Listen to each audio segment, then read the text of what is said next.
Hello friends, कैसे आप सब लोग। मैं Abhishek from SIR education tutorial. So friends, आज मैं आपके सामने सी का पूरा कोर्स एक्सप्लेन करने वाला हूँ। ठीक है, तो सी लैंग्वेज समझने पहले समझ लेते हैं कि सी लैंग्वेज होती क्या है, पूरा बेसिक से। ठीक है, तो सी क्या होती है। सी एक प्रोग्रामिंग लैंग्वेज होती है। जो सी क्या होती है, सी इज़ अ प्रोग्रामिंग लैंग्वेज। अब जो सी लैंग्वेज होती है क्या होती है, एक प्रोग्रामिंग लैंग्वेज होती है। ठीक है, इसे डेनिस सिचिन ने 1972 में इन्वेंट किया था। इसे डेनिस सिचिन ने 1972 में इन्वेंट किया था। कहाँ पर किया था? AT&T बेल लेबोरेटरी में किया था। ठीक है, उन्हें अपने यूनिक्स ऑपरेटिंग सिस्टम के लिए एक लैंग्वेज चाहिए थी। तो कौन सी language I? C language I थी फ्रेंड्स। ठीक है, ये तो बात हो गई सी लैंग्वेज की। अब सी लैंग्वेज की सिंटेक्स की बात करते हैं कि इसका सिंटेक्स क्या होता है। ठीक है, सी लैंग्वेज होती क्या, ये बात कर ली। सी इज़ अ प्रोग्रामिंग लैंग्वेज। इसे डेनिस सिचिन ने 1972 में इन्वेंट किया था। उन्हें अपने यूनिक्स ऑपरेटिंग सिस्टम के लिए एक लैंग्वेज चाहिए थी। तो कौन सी language I? C language I. ठीक है, आया समझ में।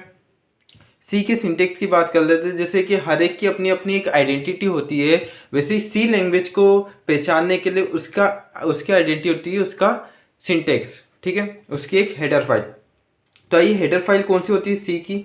तो सी की जो हेडर फाइल होती है वो अपनी हैश इंक्लूड stdio.h। ठीक है, एक ये हेडर फाइल होती है और एक हैश इंक्लूड कोनायो.h। ठीक है, ये दो हेडर फाइल होती है सी लैंग्वेज की। जो कोनायो.h हेडर फाइल है उसका यूज अब नहीं होता है फ्रेंड्स। क्यों? क्योंकि वो टर्बो सी के टाइम पे यूज किया जाता था, लेकिन अपन टर्बो सी कंपाइलर भी इतना यूज नहीं करते हैं। ठीक है, बात करते हैं हैश इंक्लूड stdio.h की। यहाँ पर हैश का मीनिंग रहता है प्री प्रोसेसिंग डायरेक्टिव्स। हैश का क्या मीनिंग रहता है? Pre processing directives. एसटीडी का मतलब होता है स्टैंडर्ड। एसटीडी का मतलब क्या हुआ? स्टैंडर्ड। आई का मतलब इनपुट, ओ का मतलब आउटपुट, यानी कि स्टैंडर्ड इनपुट आउटपुट। और डोटेज इसका क्या रहता है? एक्सटेंशन रहता है फ्रेंड्स। ठीक है, आया समझ में।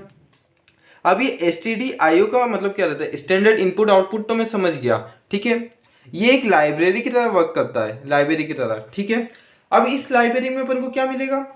इस लाइब्रेरी में अपन को सी के प्री डिफाइंड फंक्शन मिलेंगे। क्या मिलेंगे? सी के प्री डिफाइंड फंक्शन। ठीक है, सी के प्री डिफाइंड फंक्शन क्या होते हैं? प्रिंट एफ होता है और स्कैन एफ होता है। ठीक है, स्कैन एफ होता है। अरे मान लो जैसे कि इंजीनियरिंग स्टूडेंट हो। इंजीनियरिंग स्टूडेंट अपनी लाइब्रेरी में जाएगा तो उसे क्या मिलेगा? इंजीनियरिंग से रिलेटेड बुक्स मिलेगी। एमबीए का स्टूडेंट है तो उसे क्या मिलेगा? एमबीए से रिलेटेड बुक मिलेगी। ठीक है, वैसे सी की कभी अपन लाइब्रेरी में जाएंगे तो क्या मिलेगा? सी के प्री डिफाइंड फंक्शन मिलेंगे।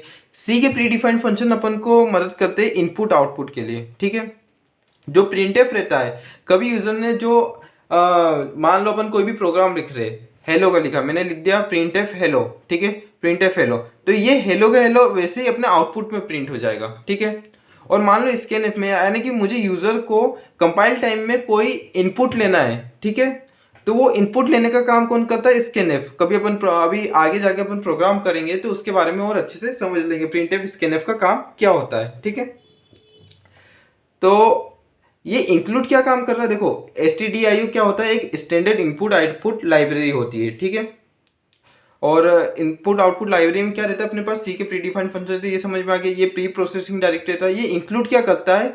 इस प्री प्रोसेसिंग डायरेक्टिव्स को इससे लिंक करने का काम करता है। ये इंक्लूड क्या करता है? इस प्री प्रोसेसिंग डायरेक्टिव्स को stdio.h से लिंक करने का काम करता है। ठीक है, तो ये पूरी हो गई अपनी सी की आइडेंटिटी। ये क्या हो गई? सी की आइडेंटिटी हो गई। कभी सी लैंग्वेज को मतलब कोई भी यूजर समझना चाहे कि ये कौन सी लैंग्वेज का कोड है, तो डायरेक्टली कभी इस हेडर फाइल को भी देख लेगा तो वो समझ जाएगा कि ये सी का ही कोड लिखा हुआ है। ठीक है, बात कर लेते हैं। अब देखो, वॉइड मेन। ठीक है, देखो, वॉइड का मतलब होता है नो रिटर्न। फ्रेंड्स, समझ में आया? वॉइड का क्या मतलब होता है? No return. और मेन, ये अपना एक मेन फंक्शन होता है फ्रेंड्स, जिसमें अपन कोई भी मतलब अपन को जितने भी कोडिंग करनी है अपन ये इस मेन फंक्शन के अंदर ही करेंगे। ठीक है, आया समझ में?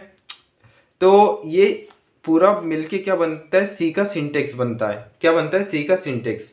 कभी इसको अच्छे से लिखा जाए तो S include stdio.h void main। और ठीक है, अपन जो भी लाइन ऑफ कोड लिखेंगे इस मेन फंक्शन के अंदर लिखेंगे, ठीक है। वॉइड की बाय डिफॉल्ट वैल्यू क्या रहती है, जीरो रहती है। बाय डिफॉल्ट वैल्यू क्या रहती है, जीरो रहती है, ठीक है। अब बात कर लेते हैं नेक्स्ट टॉपिक। नेक्स्ट टॉपिक में अपन बात करते हैं फ्रेंड्स ये डेटा टाइप की, ठीक है, कि डेटा टाइप सिंपल सी बात है।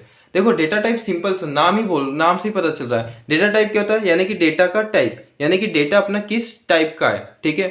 अरे डेटा किस टाइप का है इन द सेंस कि अपने पास मान लो ये टू वैल्यू है, ये टू वैल्यू कौन सी है फ्रेंड्स, इंटीजर टाइप की वैल्यू है, ठीक है। तो इसका जो डेटा टाइप होगा वो क्या होगा, इंट होगा, ठीक है। अब मान लो कभी मैंने डेसिमल वैल्यू ली तो इसका डेटा टाइप अलग होता है। इसके अपने पास ये कौन सी वैल्यू है, फ्लोट वैल्यू है, तो इसका डेटा टाइप क्या हो जाएगा, फ्लोट हो जाएगा। अब मान लो कि मुझे इसमें बहुत सारी वैल्यू लेनी होगी, यानी पॉइंट के बाद मुझे बहुत सारी वैल्यू लेनी है, ठीक है। तो इस फ्लोट की एक लिमिट रहती है कि ये फ्लोट कुछ ही लिमिट तक वैल्यू डेसिमल के बाद ले सकता है, लेकिन कभी ज़्यादा वैल्यू लेनी है अपन को तो वो काउंट होता है डबल में, ठीक है। एक तरफ से फ्लोट और डबल सेम ही है, बट डिफरेंस इतना रहता है कि डबल में अपन ज़्यादा वैल्यू ले सकते हैं, फ्लोट में अपन कम वैल्यू ले सकते हैं, ठीक है। आया समझ में। बात करते हैं कैरेक्टर की, ठीक है।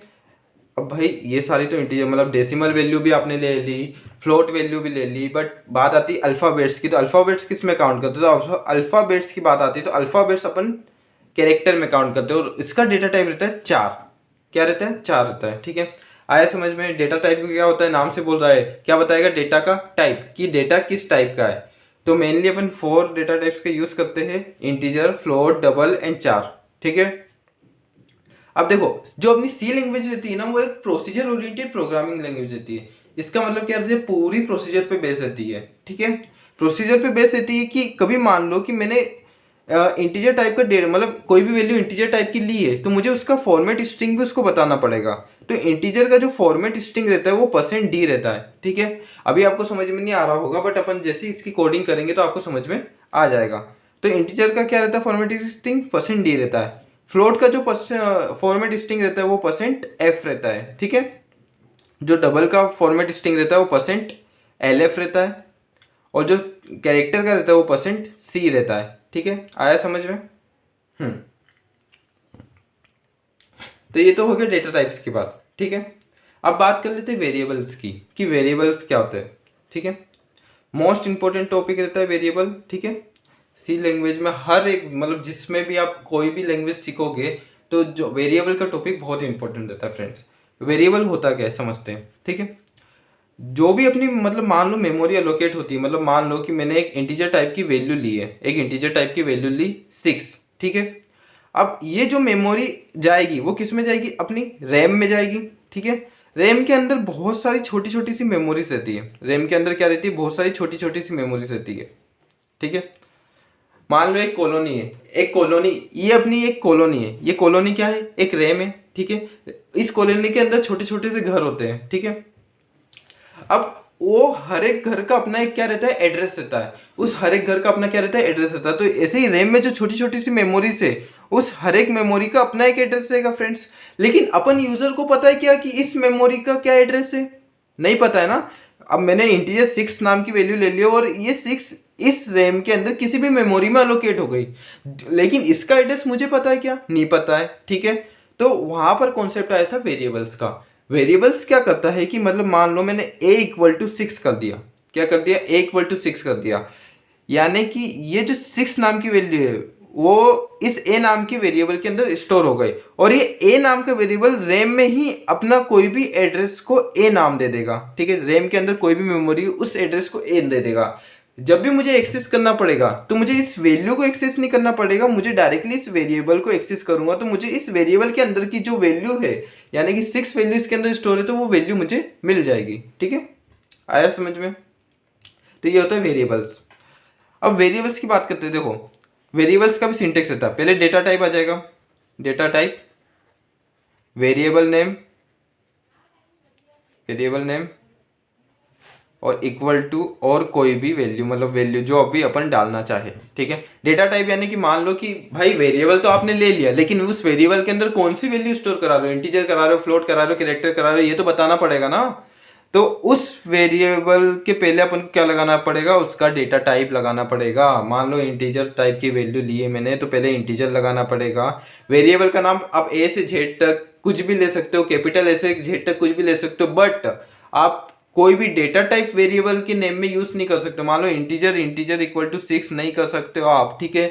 डेटा टाइप को वेरिएबल के इससे यूज नहीं कर सकते हो, क्योंकि वो उसका मीनिंग अपने सी लैंग्वेज के कंपाइलर में ऑलरेडी डिफाइंड है, और जिस भी कीवर्ड का मीनिंग सी लैंग्वेज में ऑलरेडी डिफाइंड होता है, उस कीवर्ड को आप एज अ वेरिएबल यूज नहीं कर सकते हो, ठीक है। तो मैंने मान लो इंटीजर एक डेटा टाइप लिया, वेरिएबल का नेम क्या हो गया, मतलब मान लो ए ले लिया, ए इक्वल टू, अब इंटीजर लिया तो कॉमन सी बात है, मुझे इंटीजर टाइप की वैल्यू लेनी पड़ेगी।